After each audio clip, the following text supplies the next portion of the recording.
And we're live, my friends and gems. Yes, I'm wearing lobster glasses. Thanks completely to Dr. Stacy because she had these at her beach house in Florida.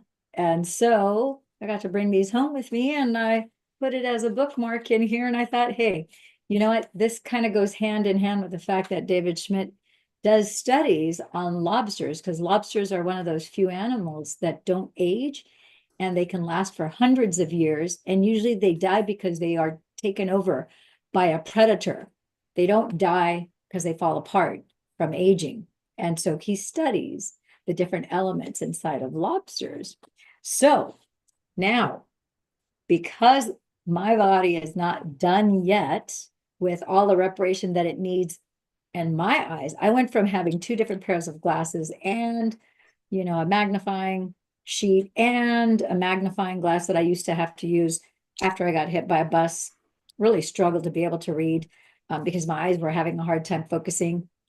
I was just thinking today as I was driving, gosh, everything is so bright and clear. And it's like, what a difference in my eyesight. But when it comes to reading this finer print, guess what? I have to switch from lobster glasses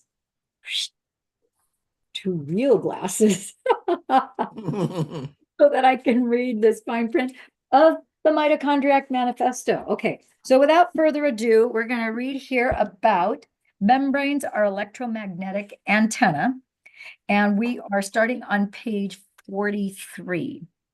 And it says here, cells and mitochondria also collect data about your environment from the wave vibrational frequencies around you, make their surface oscillate. It means they move, they turn around in circles, right? Specifically, proteins and cell membranes oscillate, kind of like a fan. You have the inside of a fan that turns around and around and around. So it says, specifically, proteins and cell membranes oscillate when they're exposed to electric and magnetic fields, light, food, constituents, water, supplements, drugs, and even person-to-person vibes via biophotons. So in other words, cell membranes are electromagnetic antenna. I want you to think about that for a second. Your cell membranes are electromagnetic antenna. What that means to you and to me is that we are, because we are just the sum total of 56 trillion cells in our body. If our cells are electromagnetic antenna, that means that we are electromagnetic antenna. So that continuously sample the vibrational frequencies of everything around you. So I want you to think about this. Our eyes are electromagnetic antennas to the light spectrum that's coming from outside through that camera called an eyeball. So we interpret the different colors of the light spectrum through the eyeball, but those are vibrational frequencies. And the vibrational frequency of a color through the eye, it's measured through color. Through the ears, it's measured through sound. Everything has a vibration, whether it's seen, whether it's heard, whether it's smelled, whether it's tasted, whether it's felt kinesthetically through the skin. The organ that we're pointing to or that we're focusing on is just the organ that can interpret that vibrational frequency. In the case of the eye, it's interpreting the vibrational frequency of the sound of the color spectrum. The ear is interpreting the vibrational frequency of the sound. So for example, vitamin A has an orangey yellow color to it. That's the color that I would see through my eyes. But through my ears, I could hear the vibrational frequency of the sound or of the color spectrum that vitamin A is. And you're thinking, but Lillian, vitamin A is a vitamin. Exactly. Everything has a vibrational frequency. Everything, no exceptions.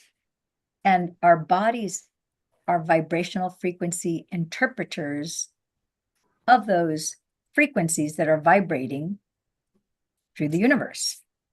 All right, moving on here.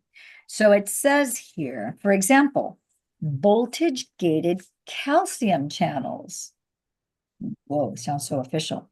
Voltage-gated calcium channels, VGCCs, never heard of that before, on the cell membrane detect the tiniest electrical currents. Ooh.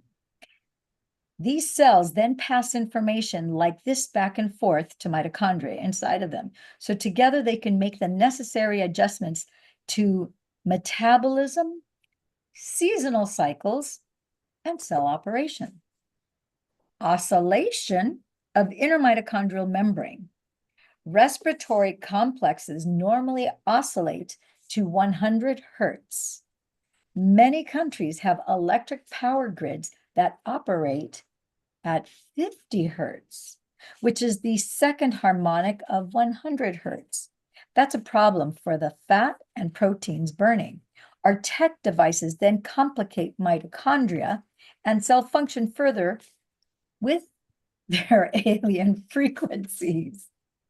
So a good way to describe this partnership is that the membranes are frontline sensors for your internal biology management computer. Cell nuclei, mitochondria, and the brain then respond according to the intrinsic programming developed over eons. The take-home message for mitochondriac membrane oscillations, plus the orbital state of electrons and protons, are the code that biology uses to decipher what's going on in your environment. So it can take the appropriate steps to run your circadian rhythms. That's chronobiology for you. So that's talking about how your biology is using color vibration, that color spectrum, and how the little receptors that are on the outside edges of each membrane, it's receiving that light spectrum, that sound spectrum, that vibrational frequency, and it interprets what it needs to do with that vibrational frequency. In the case of when you're outside in the sun after sunrise before 10 o'clock in the morning, you're getting that UVA light, which is an orangey yellow, kind of a brighter yellow light spectrum. You're getting that color and the sound frequency of vitamin A, and then your skin takes that in, absorbs it, and it turns it into electrons that turn into particles of vitamin A, which is information that goes through your bloodstream, throughout your body, wherever it is that you might need it, which is also tied to your immune system, believe it or not. It's tied to a lot of different things, okay? That's why people who don't spend any time in the sun have mitochondrial dysregulation, because they're not getting the vitamin A and the vitamin D from the light spectrum of the sun, which is a natural form of vitamin A and vitamin D. So unfortunately for modern humans, when the daily and seasonal programming with which we came into the world is not well suited to our current biophysical exposures, meaning our built-in programming conflicts with our present day situation, that spells trouble for our physiology on every level. Big trouble. From metabolism and hormone to stress, sleep, cognition, and restoration. Basically, when our world changes, but our programming stays the same, it's a disaster for our biology on all those levels and many more. In summary, mitochondria and cells receive inputs and information about your environment in the form of frequencies, food, toxins, and even emotional state of those around you. The worst forces we have to contend with on a daily basis are blue light, which you're getting right now from the desktop, laptop, iPad, notepad, or cell phone that you're watching this on. Microwaves, electromagnetic frequencies, foods eaten out of season.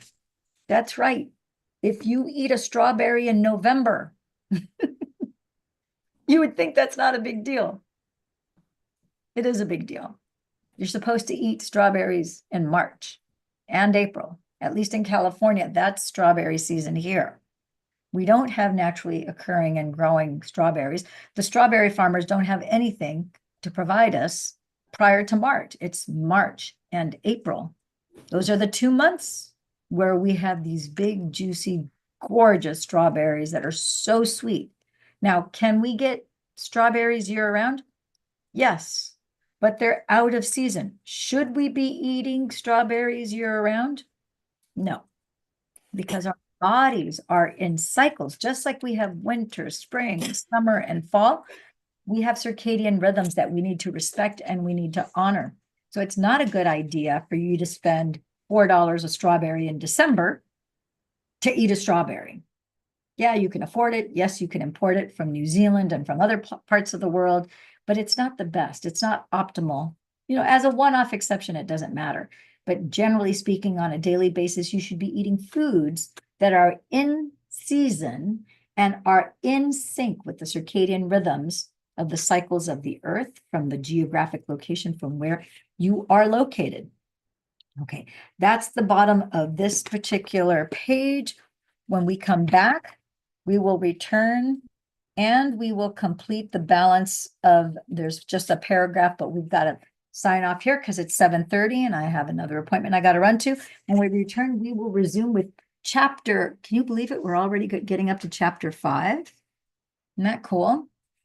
And we will conclude on page 44. So I want to thank you for tuning in, tapping in, turning on. I want to thank you also for humoring me with my lobster classes. I thought I'd just be a little playful and fun because heck, we only live once. And if you can't laugh, then you're taking life too seriously. And we got to giggle now and again. So it was wonderful. And we do giggle every day, don't we, Carol? Absolutely. Yep. Signing off, Mr. Lobster and I. Good night for now. Good night for now. And you know where to catch me, where to ask me questions, comments, concerns. Let me know what country, city, state that you're watching this on YouTube. And let me know if you are enjoying learning about the Mitochondriac Manifesto, because all these things can be those things that are not going right. There isn't anybody that's so special that their body's not going to respond to these photobiomodulation patches. Come back for more. Ciao for now. Bye.